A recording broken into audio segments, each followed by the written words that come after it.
थाना बड़लगंज में 22 नवंबर को एक घटना हुई थी जिसमें एक महिला को घर में घुसकर गोली मारी गई थी, जिसमें उस महिला की मौत हुई थी। उस पर पुलिस ने जो वादी पक्ष है उसकी तहरीर पर मुकदमा दर्ज किया। कुछ नामजद अभियुक्त थे उनके खिलाफ। पुलिस इसमें तहकीकात में लगी, तमाम क्षेत्र से जानकारी बटोरी गई और वहाँ के सीसीटीवी फुटेज खंगाले गए।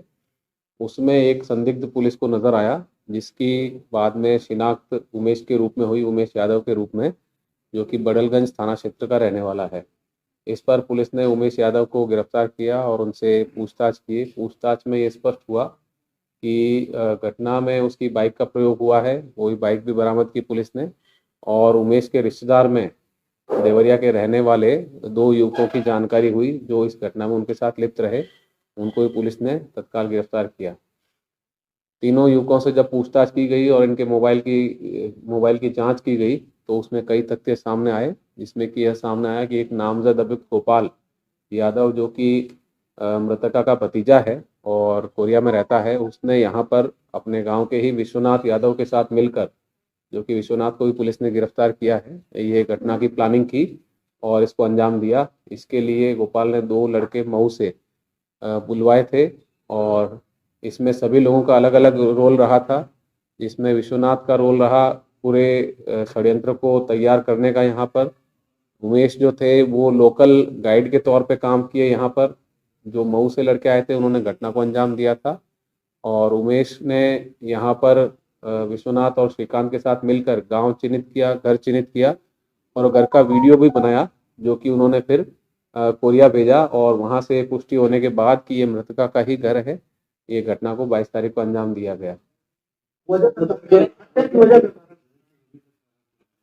इसमें घटना में सामने आया है कि जो मृतका है उसकी पति की मृत्यु 2017 में हो गई थी और उसके बाद से इनका कुछ लोगों से मिलना जुलना था, जो कि इनके परिवार के लोगों को नापसंद था।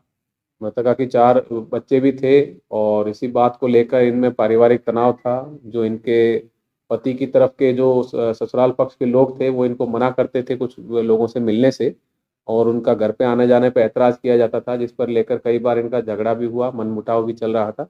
उसी के चलते ये घटना को अंजाम दिया गया। क्या बरामद हुआ? जी, इसमें जो मोटरसाइकिलें हैं 2 घटना में प्रयुक्त हुई वो बरामद हुआ है। एक अभियुक्त से उसकी लाइसेंसी रिवॉल्वर है वो बरामद हुई है और जो 2 अभियुक्त हैं वो 1 तारीख को 1 दिसंबर को मऊ में अवैध असलाह के साथ अवैध तमंचा फैक्ट्री में पकड़े गए हैं। वहाँ से वो आजमगढ़ जेल में हैं। उनका भी वारंट बी पर रिमांड लिया जाएगा और उनसे आगे और जानकारी की जाएगी। इसके अलावा जो मोबाइल है अभियुक्तों के वो पुलिस ने सीज किया है, जिसकी की फॉरेंसिक जांच के लिए भेजा जाएगा और इसमें जो भी इंटरनेट कॉलिंग वगैरह का प्रयोग हुआ है उसकी हम कॉल डिटेल एफएसएल के माध्यम से और साइबर के माध्यम से निकाल के इसमें आगे विवेचना करेंगे। तो टीम को इनाम भी दिया जाएगा? जी, टीम ने बहुत अच्छा कार्य किया है। बहुत डिफिकल्ट केस था जिसमें कि इन्होंने अनावरण करते हुए ना सिर्फ 3 अभियुक्तों को गिरफ्तार किया है बल्कि पूरे घटनाक्रम का खुलासा किया है। इसको देखते हुए शासन की तरफ से अपर मुख्य सचिव महोदय की तरफ से 1 लाख रुपए का पुरस्कार प्रोत्साहन के लिए टीम को दिया गया है। जी, उनमें से एक अभियुक्त ऑलरेडी एक 302 के मुकदमे में जेल जा चुका है, जिसमें उसने एक व्यक्ति को गोली मारी थी 2 बार और इसके अलावा वो अवैध असला वगैरह के मुकदमे भी उन पर हैं। तो उनके और प्रकरण की जांच करवाई जा रही है, कहाँ कहाँ उनके खिलाफ और मुकदमे दर्ज हैं, इसकी जांच करके आगे कार्रवाई की जाती है।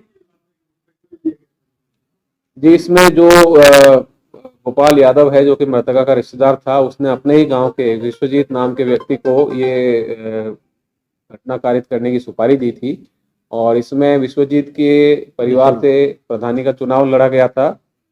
तो विश्वनाथ के जो प्रधानी का चुनाव लड़ा गया उसमें जो गोपाल था उसने उनको आर्थिक सहयोग किया था काफी भारी मात्रा में और उसी के बदले जो कर्जा हुआ था उसी के बदले उसने ये कार्य को अंजाम देने का प्रस्ताव उनके सामने रखा, जिसमें कि पूरी योजना बनाकर इस घटना को कारित किया गया। मैं जमीनी विवाद पे क्या जमीनी विवाद इसमें नहीं है?